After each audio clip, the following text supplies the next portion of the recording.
Le petit déjeuner est le repas le plus important de la journée. Faux, car c'est une vieille et fausse affirmation marketing devenue un célèbre dogme.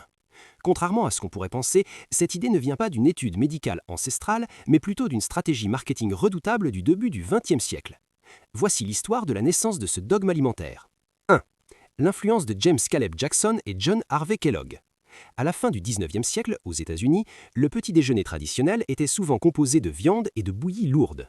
Jackson et Kellogg, deux fervents religieux, ont inventé les premières céréales sèches pour promouvoir un régime végétarien qu'ils jugeaient plus sain et moral. Pour vendre leurs produits Kellogg, ils ont commencé à marteler que le repas du matin était crucial pour la santé. 2.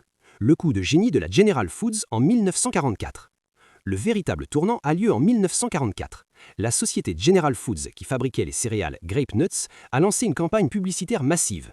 Ils ont distribué des pamphlets dans les épiceries, ils ont diffusé des messages à la radio affirmant « Les nutritionnistes disent que le petit déjeuner est le repas le plus important de la journée ».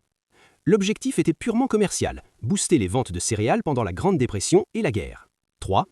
Edward Bernays et le bacon. On ne peut pas parler du petit déjeuner sans évoquer Edward Bernays, le père des relations publiques. Engagé par une entreprise de conditionnement de viande, il a réussi à convaincre des milliers de médecins de signer une déclaration affirmant qu'un petit déjeuner copieux, œufs et bacon, était meilleur pour la santé qu'un repas léger. Les journaux ont relayé l'information comme s'il s'agissait d'une étude scientifique rigoureuse. Qu'en dit la science aujourd'hui ? Les nutritionnistes modernes sont beaucoup plus nuancés. S'il est vrai que le corps a besoin d'énergie après une nuit de jeûne, l'importance du petit déjeuner varie énormément d'une personne à l'autre. Pour les enfants et adolescents, il reste souvent recommandé pour la concentration scolaire. Pour les adultes, le jeûne intermittent a montré que sauter le petit déjeuner n'est pas forcément préjudiciable, tant que l'équilibre nutritionnel est maintenu sur le reste de la journée. En résumé, l'expression est née d'un mélange de convictions religieuses et de publicité pour nous vendre des céréales et du bacon.